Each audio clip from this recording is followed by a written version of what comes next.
Hello, faithful, and welcome to the 49ers Plus podcast. I'm Al Moriello, and this is your source for the most objective 49ers discussion. Only smart takes without the clickbait. And today we're going to be discussing a lot going on in Ninerland, a lot of ins and outs. Jake Moody cut, Eddie Pinheiro in, Colton McKivitz at right tackle getting extended, Kendrick Bourne rejoining the Niners. Then we're going to dive into Niners Saints full preview. The Niners injury riddled again, talking about Kittle, talking about Brock. We'll be talking about Jennings, who's tracking towards playing. We're going to dive into the Saints, what they pose to the 49ers on offense and defense, and what the Niners' approach will be to counter that. And then I will make a prediction for this week 2 matchup. So let's get right into it. And let's start with a roll call, guys.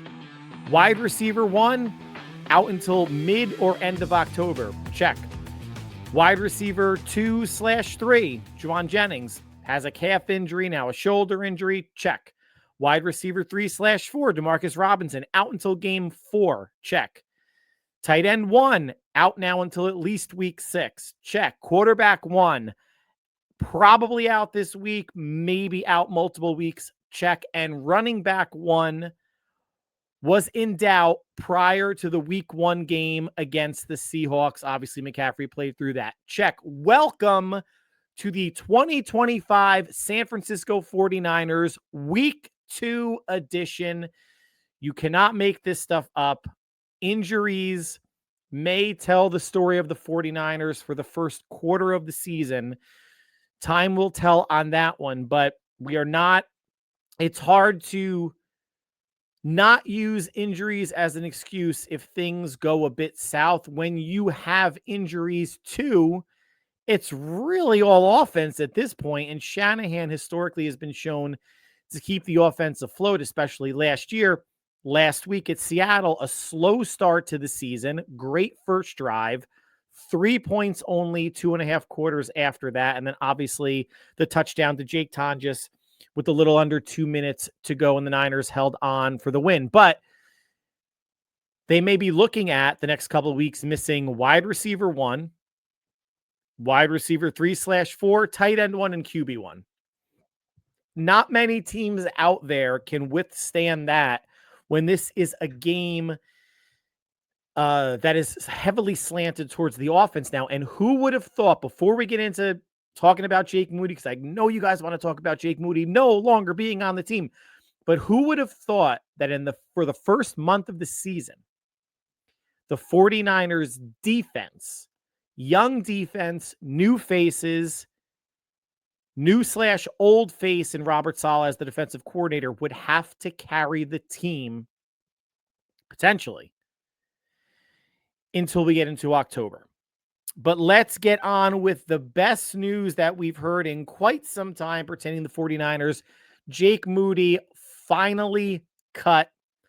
Kyle Shanahan today, and I'm filming this on Wednesday night, or maybe it was yesterday. I'm losing track of days. I apologize. But basically said there wasn't really much of a decision to make. I was honest with Jake. Jake could tell you that, he didn't deserve to be on the team anymore. Confidence was rattled.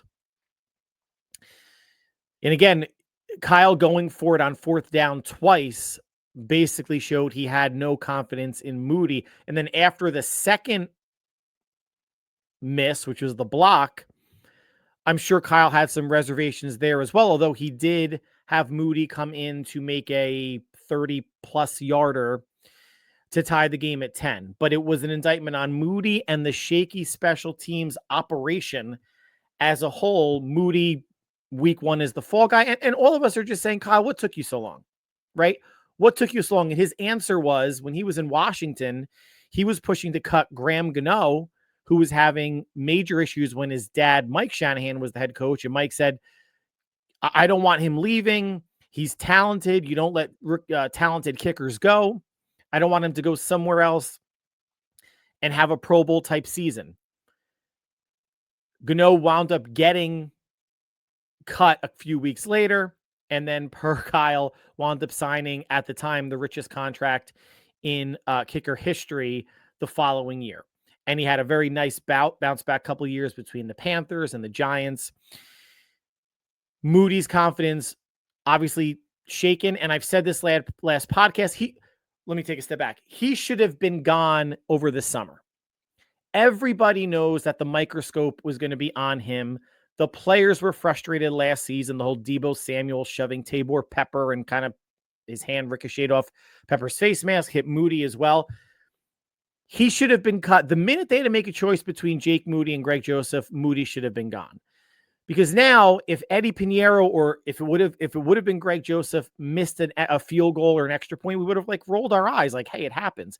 But every miss or barely made field goal attempt was going to be scrutinized, and it's just no way for Moody was playing every week, waiting for the other shoe to drop, and the shoe should have dropped in the offseason. The shoe should have dropped after, what was it, the Raider game or whatever preseason game that he had a really rough outing.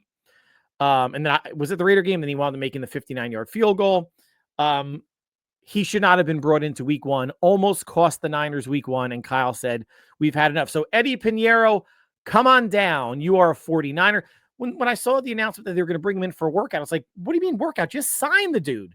Work out the contract with the agent beforehand. Bring him in. As long as he's got 2 legs and 2 feet, he is your kicker. Pinheiro, I'm sure you've seen this already, is the 4th most accurate kicker in NFL history at 88%. He was at 84.6% last season. Here's how things went for him with the Panthers. From 20 to 29 yards, 7 for 7, 30 to 39, 8 for 9, 40 to 49 yards, 6 for 8, 50 plus, 1 out of 2, and 33 of 35 on extra points. You know, going back to the Moody situation, obviously the 3rd round pick was, and Kyle didn't say it, but played a factor, right? You're in a way justifying a kicker, and the draft pick compensation that you made for that kicker. But what's interesting is the Niners were willing to cut bait more quickly with Trey Lance than they were with Jake Moody. Now, Jake Moody just made it to 1 game. Lance got traded in the preseason, the preseason of 2023. I think before any preseason games started, once he found out that he was the 3rd string quarterback behind Brock and Brock and Sam Darnold, excuse me. It's very rare that you hang on to a kicker longer than you hang on to a quarterback, even though a quarterback that you know was never going to be your number one. It was Brock at that point, right? But they held on to Jake a little bit too long. And what's the cost savings we're talking about here from a rookie? And I'm sure, now listen, I'm sure there was a cost savings aspect. They know how much they're spending on other players. Let's see if we can get a rookie on a cheap under $1 million contract for 4 years. Someone that won the Lou Groza Award for the best kicker in the nation. I think it was back in 2021. So 2 years before the Niners drafted him. But what are we really talking about cost savings wise? Eddie Pinheiro was available for a couple of years. What do you save? Maybe $1 million? You're going to go with a young, unproven player versus one of the, maybe at the time that they could have signed Pinheiro, or a veteran, a proven commodity for special teams. And I kept saying this is last week or last podcast, that this was Kyle going for the big armed player, the super talented power player, like you want to draft at quarterback. And that's what he got in Moody, a strong leg, just not a very accurate one. He's okay with having the quick processing, accurate quarterback, but was not willing to more quickly give up on the non-accurate kicker. And that's what Pinheiro is going to bring. Not as big of a leg, 50% last year from 50 plus yards, but that's still better than Moody was. So listen, Pinheiro is going to miss kicks, guys. Let's hope at least week 2. Well, maybe if he misses some kicks week 2, at least it's not in San Francisco. Hopefully for the next, 2 of the next 3 games in week 3 and week 4, he has a nice showing in front of the home fans in Santa Clara. But he's going to miss kicks. He's probably going to miss extra points. It's bound to happen. No kicker is perfect, but at least it's not with the added scrutiny and pressure and intense spotlight that Moody was under. This is a step in the right direction. It just happened one regular season week late. Colton McKivitz, right tackle, some people's other favorite punching bag, along with Jake Brennan on the offensive line, had his contract extended 3 years for $45 million on Monday, $27 million guaranteed. Now, guys, his $15 million average annual value is tied for 32nd in the league among tackles, which means out of 32 teams, he's paid market rate for being a tackle, right? I mean, there's 64 tackles in the league. He is right at the Mendoza line, right at the 50% line, where you have 50% paid higher, 50% cheaper. And those cheaper, obviously, maybe cheaper veterans, rookies that got, signed either this in 2025 or previously, and their deals are very, very low. So he's right where I think he needs to be, if not a deal. And his $27 million guaranteed ranks 35th.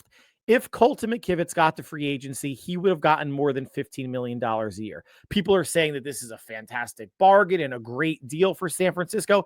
It's not a great deal for San Francisco. Colton McKivitz's previous contract was a great deal for San Francisco, where he was making under $10 million. I think maybe under $7 or $8 million annually. And he's probably more than double that at $15 million where he's at now. The previous Colton McKivitz deal was a fantastic deal. This is a good deal because he could have gotten maybe $18 to $20 million on the active market, on the free agent market, if he hit free agency. So McKivitz gets some security. And the Niners have an out after the 27 season where they can save some cap money, but his cap hits are very, very manageable. So now this year, $4 million cap hit, 2026 goes up to 5.9, 2027, 8.7, and then it jumps to 15.7 in 2028, but they could get out of that beforehand if need be. And that will be his age 32 year. Congratulations to Colton McKivitz, a very underrated player. Not everybody is Trent Williams. Colton McKivitz had a better week one than Trent Williams, and Seattle was breaking through that line like crazy. I think Trent Williams gave up the most. I know for sure Trent Williams gave up the most pressures against Seattle. It was either like 5 or 6. McKivitz held his ground, and he is rewarded at a very fair, if not favorable, contract for the 49ers. Kendrick Bourne coming on back, sign a 1-year deal up to $5 million. I'm not sure what his incentives are. His best season with the 49ers was his last season in 2020, 49 receptions for 667 yards and 2 touchdowns. His best season with the Patriots of the last 4 was his first season in 2021, 55 receptions, 800 yards and 5 touchdowns. Obviously dealt with a torn ACL toward the latter portion of his 4-year stint with New England. The last 3 years, his average numbers, 33 for 382 and 2 touchdowns. Again, the ACL will skew those numbers. He is a dependable possession receiver. He is credited with getting Juwan Jennings back to practice prior to week 1. That maybe, even though the Niners didn't sign Bourne yet, and Bourne held out on signing, visited the Washington Commanders as well, decided to wait to see how week 1 would shake out. And then lucky for him, Juwan Jennings got banged up. His shoulder wasn't his leg or calf again. And Bourne parlays that into a deal worth up to $5 million. Again, we'll see what the incentives are. A corresponding move, although not on the 53-man roster, Robbie Chosen was released from the practice squad. If you listened to the podcast last week, I was a proponent of releasing Marquez Valdez-Scantling, maybe putting him on the practice squad, bringing Robbie Chosen up. Kendrick Bourne coming in. I still would have released Marquez Valdez-Scantling for Kendrick Bourne, but Robbie Chosen is gone, even though I believe he is the better player between he and MVS. Russell Gage will go back to the practice squad. He may or may not be elevated for the Saints game. We'll see how Jordan Watkins' ankle is progressing and if he's going to be one of the 5 receivers up. When Demarcus Robinson returns, though, I do anticipate MVS getting released. Should he make his way back to the practice squad? We'll see. Because again, you can only have 6 players with more than 2 years of NFL experience. And Kendrick Bourne could allow Brandon Ayuk a few more weeks before returning. So he's on PUP. He can't return, until week 5 at the earliest. That's, I believe, a Thursday night game at the Rams. Then you have a home game at week 6. You could potentially push that out if Bourne is playing well and if Brandon Ayuk needs just an extra week or two to ramp up, get the cardio, the leg, everything, the chemistry back with Brock, who's obviously injured, but he'll be back well before, Brandon Ayuk comes back. So the wide receiver room, in flux, but bringing in a dependable veteran that knows Kyle's system that will now need to, he would have been getting acclimated to a new quarterback because he last played with Jimmy Garoppolo, and it's either going to be Brock Purdy or Mac Jones, and it's looking like it is Mac Jones. And that'll allow us to transition to the Niners Saints preview, 1:00 Eastern time. Niners, last I checked, are a 4.5-point favorite, 42.5 over under. Let's talk about the injuries, and let's start with the one that we know for certain. George Kittle was placed on IR this week, which means he's out at least the next 4 games, which is at New Orleans, at home for Arizona and Jacksonville.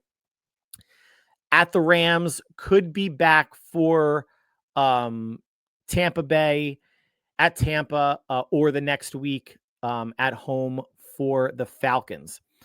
So what does it mean? Obviously, Jake Tonjes is going to get more snaps as a receiving tight end. Luke Farrell still there as your blocking tight end. We'll see who starts. It might not matter all that much. We'll see how often Kyle goes with a double tight end set. He does that quite a bit.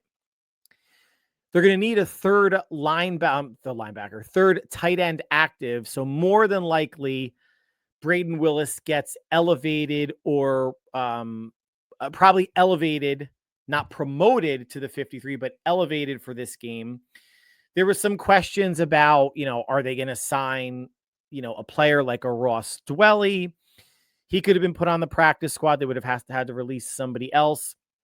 Spots on the 53 are really tight, though. So Kittle goes on IR.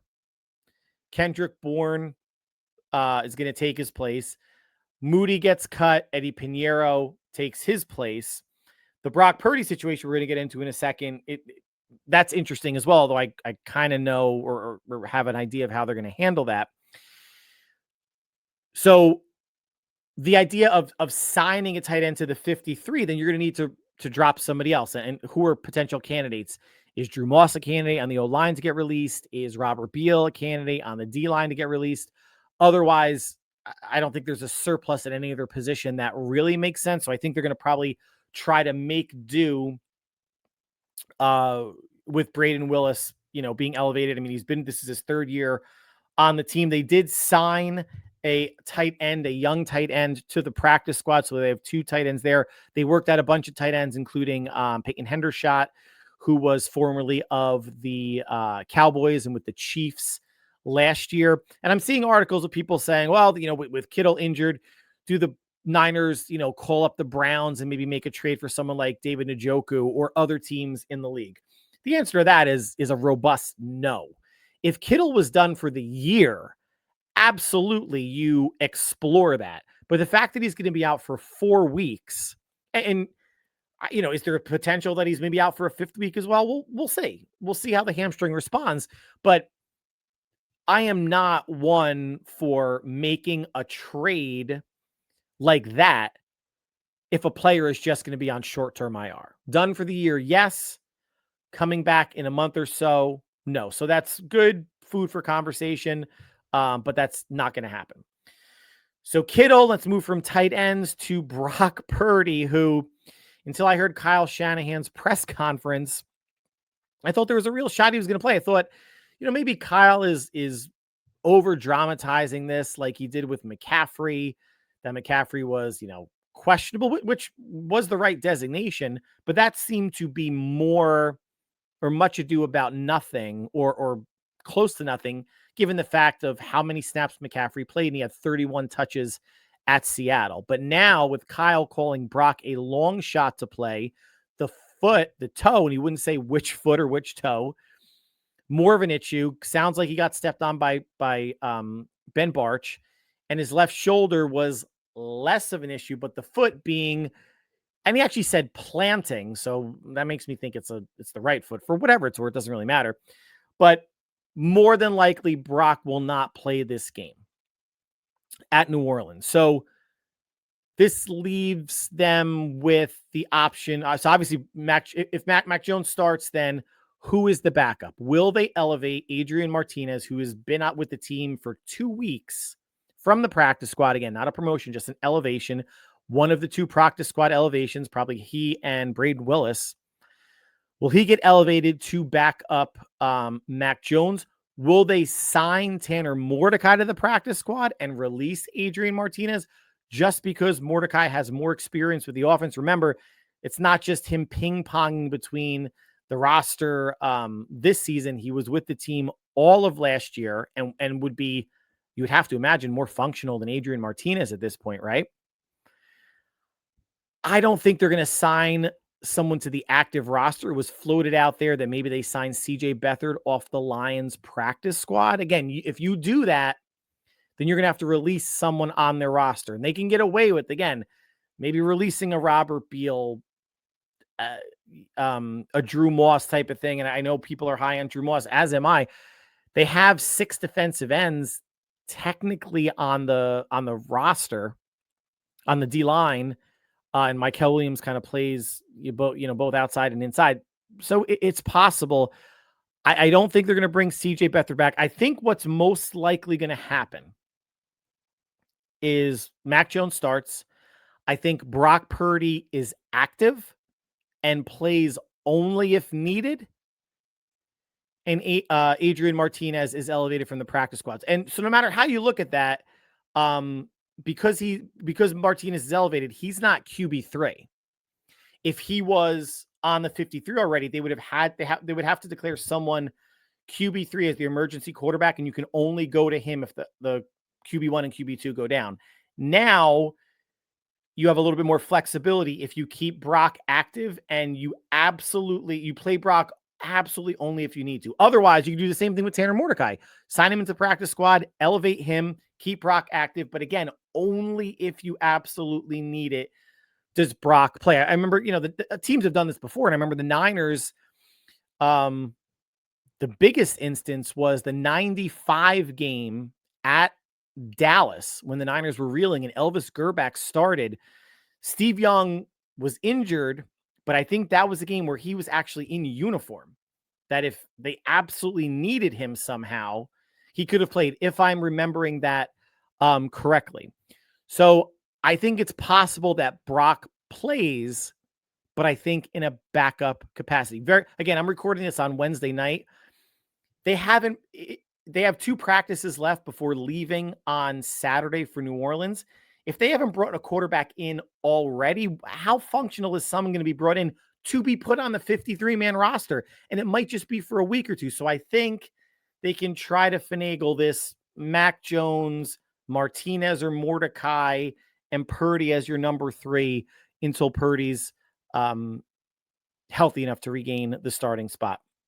And then Juwan Jennings at receiver, shoulder injury, tracking towards playing. I think, the actives for the Saints game, Pearsall, MVS, Sky Moore, Kendrick Bourne, and probably Juwan Jennings. The only way Jordan Watkins plays, again, coming off of that high ankle sprain, is if Jennings can't go. Otherwise, you can deactivate Jennings and Watkins and elevate Russell Gage again. As excited as everyone is to see what Jordan Watkins can do, I wouldn't bring him into a game when you have your backup quarterback in and you're missing tight end 1. And obviously, you're still down Robinson and Ayuk.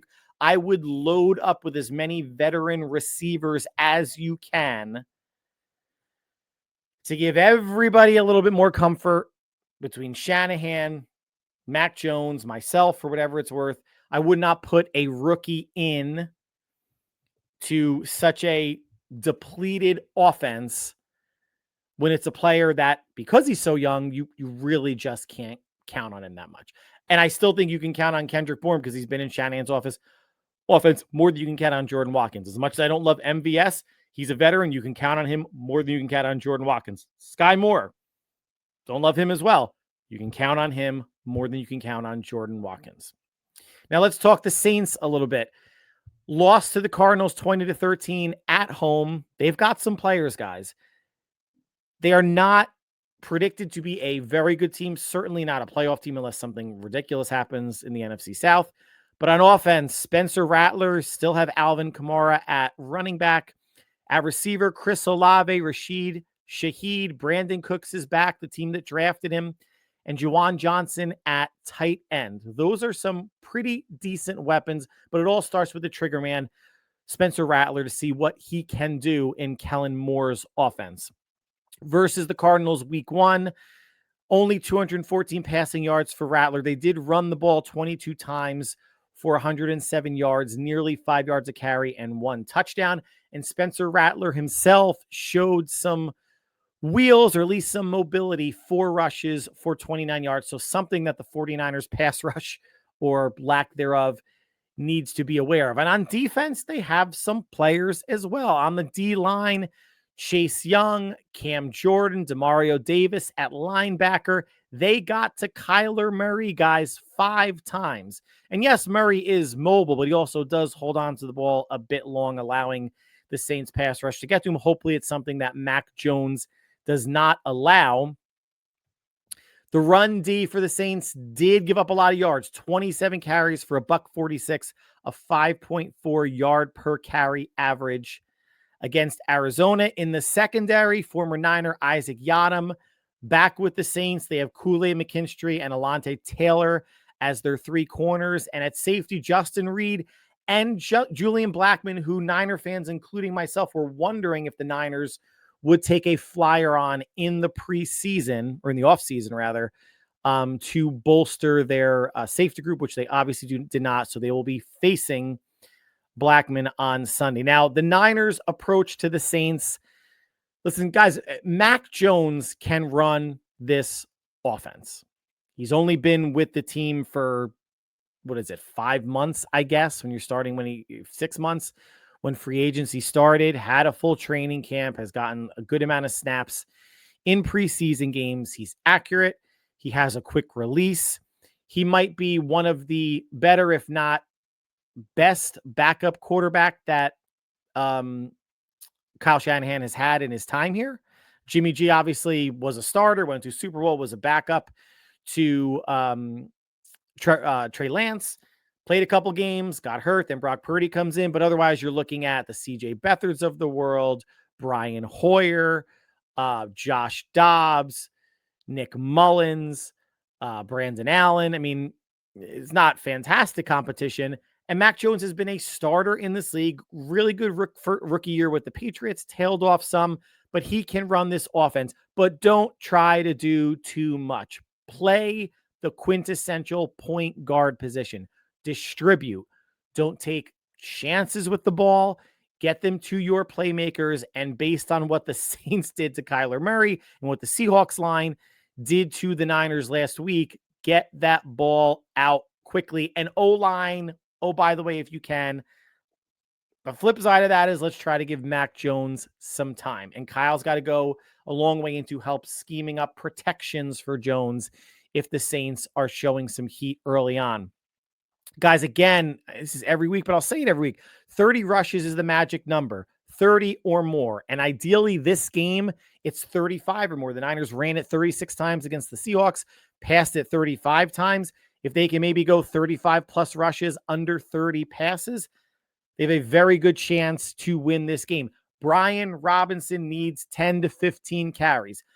The Niners can win this game with McCaffrey touching it, getting another, 30 plus touches or 25 plus touches. Double-edged sword, right? I was going to say, do we want that? Again, coming off of whatever the calf issue was, tightness. He looked pretty good against Seattle.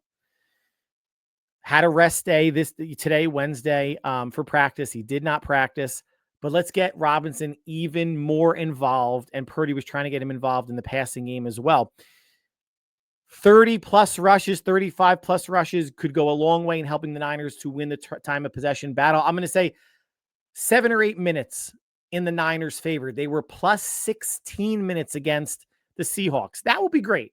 I'm not going to throw out that high of a disparity in terms of time of possession, but win it in a significant way. 7-8 minutes sounds pretty good to me. Not like the Saints have the most explosive offense in the world, but anytime you can give any offense less chances, obviously the better chance you have of having more points than them at the end of the day. Jake Tonjes at tight end, you need to continue to make yourself a viable receiving option, especially with the uncertainty of Juwan Jennings, although he's tracking to play, and Kendrick Bourne being new with a backup quarterback. Mac Jones needs as many security blankets and viable pass catching options as possible.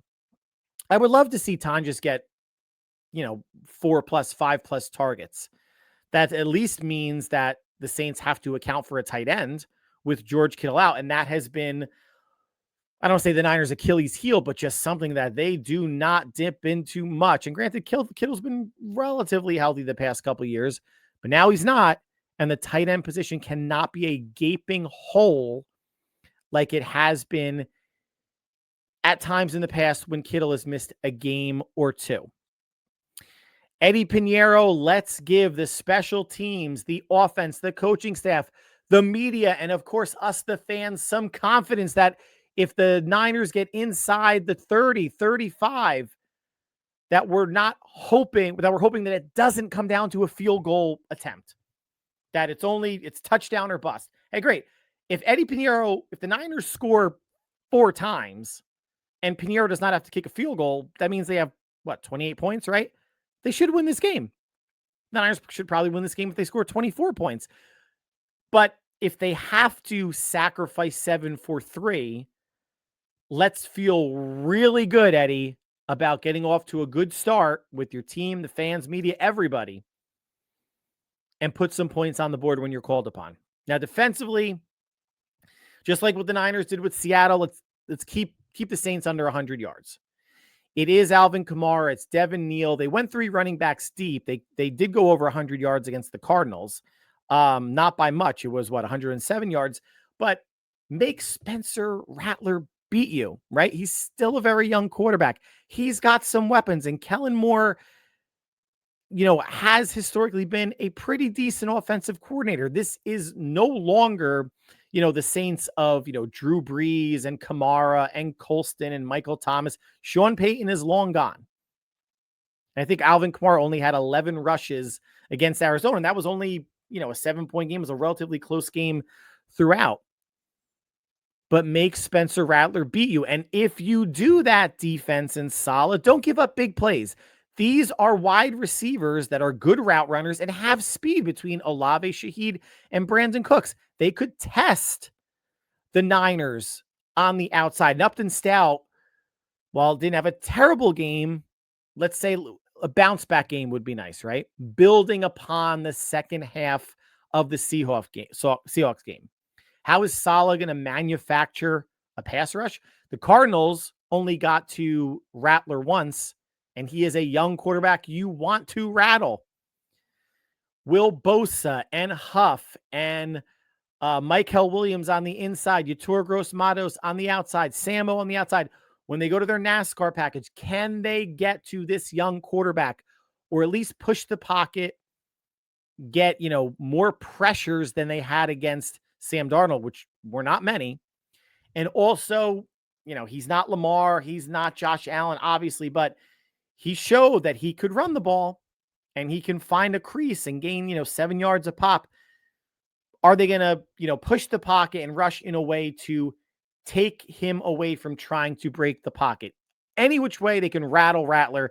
I would love for Saleh to do it because his backup was it Tyler Show, whoever that rookie is from Louisville, and he does not look ready at all. Keep the Saints under 35% on third down. Last week, they held the Seahawks to 3 of 10 on third down, so 30%. The Saints last week for 5 of 14, so 36%. If they can keep them there or less, and offensively, you can get to close to that 50% mark where the Niners were 7 of 14, things will be looking up. Prediction time. This is a game that I had as a 49ers win coming off of my prediction of a loss in Seattle. Again, superstition playing a bit of a role there as I picked against the Seahawks now 4 straight times, and the Niners have won there 4 straight times. But this was a game going into the season that I felt very confident about. Now we knew, again, Ayuk was going to be gone. We knew Robinson was going to more than likely be suspended. We didn't know about Brock. We didn't know about Kittle. We didn't know about Jennings being banged up. We didn't know that McCaffrey would be coming off of game 2. Hopefully the calf is totally okay. But I'm still confident. Not as confident, but I'm still confident that even with these subtractions, players that aren't playing, they have a better roster than the Saints. The Superdome will be rocking. It's going to be a tough place to play. I don't know what the split is going to be. I didn't believe last week. I'm sure you guys saw on social media that, Vivid Seats or whatever was predicting 53% Niner fans in Seattle. There was a good amount of red there, but I don't believe in the 53% number. We know Niner fans do travel well, at least when they're winning. They are 1-0. I don't know if Niner fans are going to overtake New Orleans fans down in the Superdome, but I expect a good showing. And again, even with the minuses, and the biggest ones being Brock and Kittle. Again, because Ayuk and Robinson, we knew all that. I think the Niners and Kyle will have a better showing offensively than what we saw in Seattle. I think Seattle has the chance to be a very good defense this year, a top 10 defense. I don't think the Saints are going to do that. They struggled with the Cardinals run. They should struggle with the 49ers run.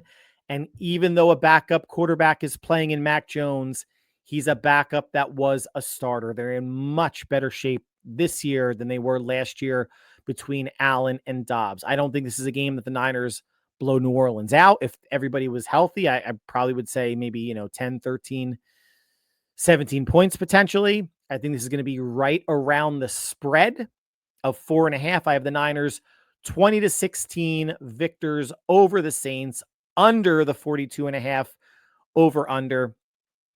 And hopefully this will get the Niners to 2-0, 2 big NFC wins before going back home to face the Cardinals and Jacksonville in back-to-back weeks. A lot can happen between now and kickoff time. Again, I'm recording this on Wednesday night, but not anticipating Brock to play, even though Kyle was more doom and gloom about McCaffrey playing with Seattle. That was maybe some smoke and mirrors, or all of us kind of blowing it out of proportion. This sounds a bit worse for Brock, but until I see Brock not in the starting lineup, there is always that chance, the way that Kyle is a bit of a shyster when it comes to injuries. I think there's a chance that Brock suits up, but does not start unless something happens to Mac. And it looks like at this point, Adrian Martinez, if another quarterback like a Tanner Mordecai, does not join the team. So that's going to conclude the podcast for today and this week. Like always, I want to thank you for taking time out of your busy schedule to make us part of your listening and viewing routine. The NFL kicks off on Thursday. Packers hosting the Commanders. Should be a good one. And we have the Niners kicking off 1 o'clock Eastern time at New Orleans. I know we will all be watching and seeing what iteration of the Niners offense we're going to see. And again, crazy to think that through the month of September, it's got to be Robert Saleh and this young defense, a lot of new faces on the defense that might have to carry the water for the Niners until the offense can catch up and get a little bit healthier. But I think they will do enough to beat the Saints to start the season 2-0. So guys, between now and when we speak again, either Sunday night or Monday, whatever you are doing, stay happy, healthy, and safe. We will talk soon. Take care, all.